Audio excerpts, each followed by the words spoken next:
viewers and subscribers. Welcome to another episode on this nameless channel. We shall remain nameless until we find a name. But until then, we shall be nameless. Very soon we'll be going faceless too. And very soon we'll just be going channelless, whatever you call it. I don't know if that's even a word. Anyway, welcome to another episode. In today's episode, we want to discuss how the DA, the Democratic Alliance, owes the colored people big time. Let me know what you think about this topic in the comment section below. Don't forget to like, comment, share, and subscribe to the channel. You know your family, right? Holler. People, the DA owes its life to the colored people. The DA owes its existence to the colored people. The DA owes everything it's got to the colored people. Why is that? You see, in politics, what matters most is the votes, right? Did you know that in politics, right, that you could have all the money you could possibly need to go on a campaign and everything, right? You could have all the money in the world. You can have all the sponsors in the world. You can have everything you need as a party, right? To campaign, to do everything that you need to do. Print t-shirts, print that. You got sponsors for everything. All bases covered. But you don't have supporters. You don't have voters. You don't have loyal people that see you as you. Right? The DA solely, fully relies on the colored vote. Yes, there are black people that vote DA too.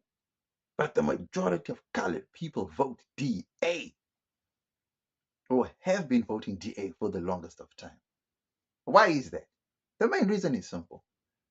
We don't want to be ruled by a black person. We don't want to be ruled by a black party. We don't want to be ruled. No, we don't want to be. We don't. That's all you hear. That's all you freaking hear, right? So when you ask colored people why you don't want to be ruled by a black party or by a black person, most of them will tell you because they don't know how to rule. They don't know how to run a country. Hell, they don't know how to run anything, right? Now, you could be looking at that and think these people are racist when they say that, right? This is like just, no, that's racist. On the surface, hell yeah, you're right. It's racism. That is what you call race voting, right? But then when you really look at it under the surface now, because on the surface it's racism, right? Because I just don't want to be ruled by a black party. I mean, damn, they can't rule shit. That's just blatantly racist. Then you look at the evidence. Dude, the crown jewel in the ANC's provincial arsenal, right, has got to be Gauteng. And Johannesburg is like the financial hub because it's got Sandton, which is the richest square mile in Africa. And you would think the crown jewel is like the most important province. Joburg in particular. You would think Joburg being the hub, the financial hub of South Africa, the heartbeat of South Africa, you would think that Joburg is kept in a pristine condition, mint condition, because without Joburg, South Africa will definitely be in the doldrums, right? No. You see, the ANC doesn't even give a rat's tail about how Joburg looks. The funny thing about it is, this is your crown jewel, right? You would think as an international city, it would have international standards of cleanliness of this and that and everything. You are going to make sure that Joburg is crime free. It is clean. No hijacked buildings. You're gonna make sure Hillbrow is renovated and revamped and you'll make sure everything is, and Joburg is supposed to be, Joburg is supposed to have been maintained from the 80s to the 90s. Joburg is supposed to be just like, wow, Hillbrow, Joburg Park, Yeovil, Berea, those places, bro, those places are supposed to be like, because they're just like next to the CBD, just in and around by the CBD. You know what I'm saying? So anything in and around the CBD should be kept in top-notch condition. But no, it's not. Now, when we in the Western Cape see that, then you're thinking to yourself, so you want to bring that type of nonsense over here? Yeah. No. It's not like the DA. It's not like the DA is like really good at governance. And no, the DA just needs to be 10% better than the ANC. That's it. You are already competing with mediocre. So you yourself also need to, you yourself can also be mediocre. You don't have to perform at your fullest potential. You just need to be 10% better than the mediocrity. And then you are seen as the best, even though you too are mediocre. Do you understand what I'm saying? So if you come to Cape Town, the DA does a good job at keeping the city center and the surroundings super clean. The homelessness, that's another issue, right? But you can't deny that Cape Town is much more cleaner than Johannesburg. CBD to CBD, head to head. You can't deny that, right? So based on that, obviously you're going to say like, nah, these people are doing better job than the ANC. But then if you go to the townships, it's a whole different ballgame. So here's my thing where I'm saying the DA owes the colored people big. Colored people have always voted the DA, right? Cool. So they've made sure that the DA has always been in power. Cool. How does the DA repay the colored people? The majority of the colored people that vote here are in the townships. And how do those townships look? So by right, the DA is supposed to upgrade those colored townships. The DA is supposed to fight crime at the highest levels in those colored areas because that is where the constituents are. Those are the people they need to protect. Because when those people are dead, gone, and everything, if the DA loses the colored vote, the DA loses it all. Now, it doesn't take a rocket scientist to figure this out, right? But here they are, famously known as a racist party, right? And they come and they thank you for your vote. They come with T-shirts, maybe a food parcel, maybe a, I don't know, soup kitchen, maybe what else did they come with? I don't know, maybe a show, maybe. After you gain the votes of these colored people, how do you upgrade their lives? How do you make sure that the surroundings and the communities are much safer? How do you say thank you to the colored people? What have you done in the last, I know, 26, 28 years that you've been ruling the city, I think? 25 years that you've been ruling the city, I think? Something like that. What have you done in Bonteheuwel? What have you done in Heideveld, in Lavender Hill? What have you done in Atlantis? What have you done in Hanover Park, Menenberg, Netrecht, Valhalla Park? What have you done to show the colored people that your vote has kept us in power? So we want to transform your lives. Go to Tapulsa, Beacon Valley, Eastridge, Woodlands, damn, the Cape Flats. Jeez, you know? So one would think, here's the thing. I know the DA is pro business, pro there, pro there, pro. So they try to keep their sponsors happy. They don't keep their moneyed people happy. But if we take all the moneyed people, put them all together, they still don't make up the numbers to keep them in power. They don't, right? So the DA needs to wake up. The DA knows for a fact that it's a colored vote that is keeping them up there, right?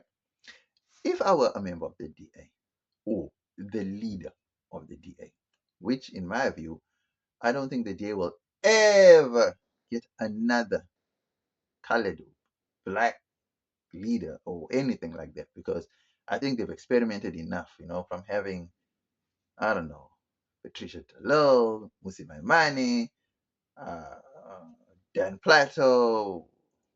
Okay, he wasn't a leader, but he was a mayor. I don't think them just trying with Patricia Talil, them trying with Herman Mashaba, them trying with Musi Maimani. I think they've experimented enough to know that you know what, nah, we're just better off being white people at the helm. You know, I think that's what they've come to. So you owe the colored people big, and you know that. And for some gullible reason, the colored people will still vote DA. But I don't blame the colored people for voting DA because the DA are 10% better than the mediocre rest. You know what I'm saying? Because if you just, like I just said, if you're judging Joburg by the standards that Joburg is looking at, the crown jewel, I mean, you don't want to bring that nonsense over here. Hijack buildings, rubbish in the streets, potholes, waterless places for days and weeks and months. I mean, Hammanskraal had no water for how long? I mean, the problems in Joburg are just insurmountable. And it's hard to believe that it's the the crown jewel province. So, rightfully so, the colored people do vote for the DA based on those things that they see over there. Understand what I'm saying? Apart from the gang problem in the Western Cape, what other problems are big in the Western Cape, for example? You know, it's really hard to say. Like, okay, housebreaking is on the increase, but that, yeah, cash in transit robberies, yeah, it's not. You can't really say, right? It's mainly gang-related stuff in the Western Cape, right?